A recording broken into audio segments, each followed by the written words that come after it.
اگر کسی آدمی کو وضو توڑنے والی چیزوں میں سے کوئی ایک چیز مثلاً پیشاب کے قطرے، ہوا خارج ہونا یا اسی طرح مستقل خون کا بہتے رہنا، اگر کسی کو ایسا مرض لاحق ہے کہ اس بندے کو مکمل نماز کے وقت میں سے مثلاً ظہر کا وقت، ظہر سے لے کر عصر تک جو وقت ہے، اس مکمل وقت میں سے اس کو اتنا وقت بھی نہ ملے کہ جس کے اندر وہ اپنی فرض نماز ادا کر سکے، تو ایسا شخص شریعت کی نظر میں معذور کہلائے گا۔ اور معذور کے لیے چند ضروری احکامات ہیں جن کا سیکھنا معذور کے لیے سیکھنا سمجھنا نہایت ہی ضروری ہے، تو ذہن نشین فرما لیں۔ ایسا معذور شخص نماز کا جب وقت شروع ہوگا تو وقت کے شروع میں وضو کر لے، اور اس کا وہ وضو چلے گا جب تک اس نماز کا وقت باقی ہے۔ جیسے ہی اس نماز کا وقت ختم ہوگا تو اس بندے کا وضو ختم ہو جائے گا۔ اور دوسرا مسئلہ یہ ہے کہ جب بھی وقت شروع ہوگا تو اس معذور کے لیے حکم ہے کہ آپ اپنے یا تو نیا کپڑا، صاف ستھرا اور پاکیزہ کپڑا پہنیں، اگر میسر نہیں یا نہیں بدل سکتا تو وہ وہی کپڑا جو پہنا ہوا ہے اس کو نماز کے وقت سے پہلے جب وضو کرنے کے لیے جائے گا تو اس وقت میں اس کپڑے کو دھو لے اور اپنی نماز، تلاوت، ذکر، جو کچھ بھی اس نے کرنا ہے، نوافل پڑھنے ہیں، وہ سارے کے سارے اعمال اسی وضو اور اسی کپڑے میں ادا کرتا رہے گا۔ اور یہ میں نے بتا دیا کہ وضو اس کا باقی رہے گا جب تک وقت باقی ہے، جب وقت ختم ہو گیا تو اس کا یہ وضو بھی ختم ہو جائے گا۔ البتہ یہ بات یاد رکھنی چاہیے، یہ وضو اس کا اس وقت تک باقی رہے گا جب تک کہ یہی مرض اس کو جو لاحق ہے، اسی کا یہی مرض اس کو مستقل آتا رہے، یعنی یہ خون وغیرہ آتا رہے، تب تو وضو نہیں ٹوٹے گا۔ لیکن اگر کوئی اور کام ایسا، کوئی اور ایسا فعل پایا گیا جس کی وجہ سے وضو ٹوٹ جاتا ہو تو اس کا وضو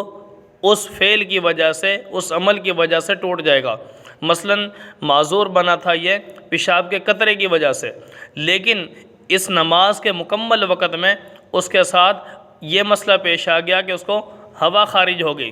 تو ہوا خارج ہونے سے اس کا یہ وضو ٹوٹ جائے گا۔ لیکن اگر ہوا نہ خارج ہوتی یا کوئی اور ایسا فعل اس کا صادر نہ ہوتا تب تو ہم یہی حکم دیتے کہ آپ کا وضو باقی ہے۔ لیکن کوئی بھی عذر ایسا پایا گیا،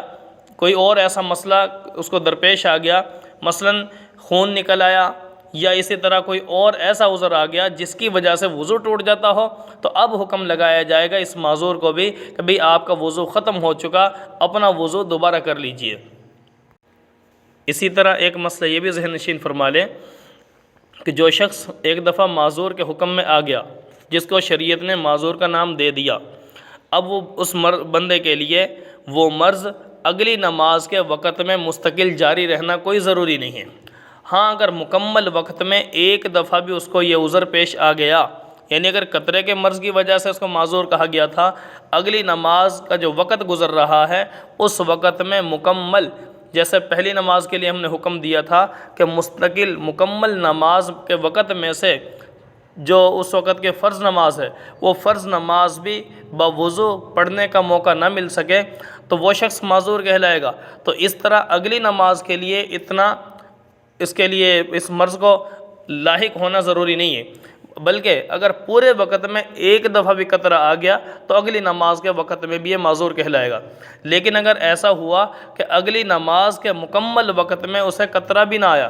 ٹھیک ہے، تو اس کو یہ عذر جو لاحق ہے اس کو ایک دفعہ بھی نہ آیا تو وہ بندہ معذور نہیں رہے گا، بلکہ اب یہ صحت مند اور تندرست کہلائے گا۔ تو لہٰذا اس کو اب وہ جو معذور کے احکامات اس پر لاگو تھے وہ احکامات اس پر لاگو نہیں ہوں گے، یہ صحت مند اور تندرست آدمیوں میں شمار ہوگا۔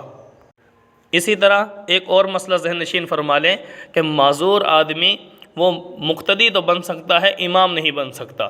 یعنی ایسا آدمی اگر نماز پڑھانے کے لیے کھڑا ہو گیا تو یہ معذور ہے، تو معذور کے پیچھے صحت مند اور تندرست آدمی جو مریض نہیں ہے، معذور نہیں ہے، وہ بندہ اس کے پیچھے نماز نہیں پڑھ سکتا۔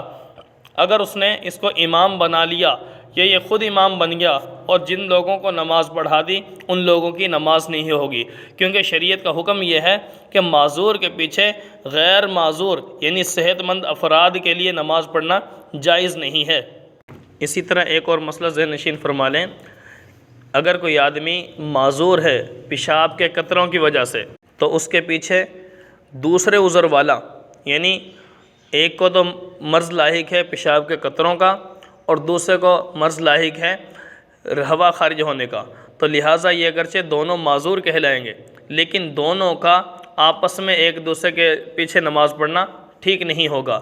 کیونکہ جب ان کا عذر ہی مختلف ہے۔ اگر ایک ہی عذر ہوتا تب تو ایک امام بن سکتا ہے دوسرا مقتدی بن سکتا ہے، عذر مختلف ہیں تو لہٰذا عذر مختلف ہونے کی بنا پر ان دونوں کا آپس میں ایک دوسرے کی اقتداء میں نماز پڑھنا بھی ٹھیک نہیں ہوگا۔ اسی طرح ایک شخص معذور ہے ایک عذر کی وجہ سے اور اسی طرح اس کے ساتھ دوسرا بندہ دو عذروں کی وجہ سے معذور ہے، تو دو عذر والا ایک عذر والے کے پیچھے بھی نماز نہیں پڑھ سکتا۔ اسی طرح امام کو اگر کوئی عذر لاحق ہو جائے جس کی وجہ سے وضو ٹوٹ گیا تو معذور آدمی کو اپنی جگہ پر کھڑا بھی نہیں کر سکتا ہو، یعنی معذور آدمی کو خلیفہ نہیں بنایا جا سکتا۔ اسی طرح بعض خواتین کے اندر بھی یہ معاملہ ہوتا ہے، اللہ تعالیٰ ہر کسی کو ہر قسم کے مرض سے محفوظ فرمائے، خون کا مسلسل بہتا رہنا، اسی طرح وہ لیکوریا کی مرض اگر کسی کو لاحق ہے تو اس صورت میں وہ عورت بھی معذور کہلائے گی اور وہ اسی حالت میں نماز پڑھیں گے۔ پیارے آقا صلی اللہ علیہ وسلم کے زمانہ میں ایک دو عورتوں کے ساتھ اسی طرح ایک مسلسل مرض لاحق تھا، تو وہ عورتیں نبی صلی اللہ علیہ وسلم کے پاس حاضر ہوئیں اور آ کر عرض کرنے لگی کہ پیارے آقا صلی اللہ علیہ وسلم ہمارے ساتھ یہ معاملہ مسلسل پیش آ رہا ہے۔ تو پیارے آقا صلی اللہ علیہ وسلم نے یہی حکم ارشاد فرمایا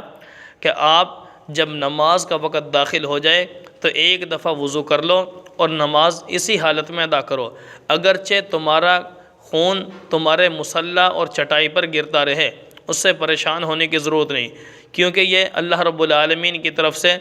ایک عذر لاحق ہوا، بندے کے اپنے اختیار میں نہیں، تو اللہ رب العالمین کی عبادت کی جائے گی، وہ بندہ معذور ہے اسی حالت میں اس کو نماز کا حکم دیا جائے گا۔ اللہ رب العالمین ہر مسلمان کو ہر قسم کی بیماری، پریشانی اور مصیبت سے محفوظ فرمائے۔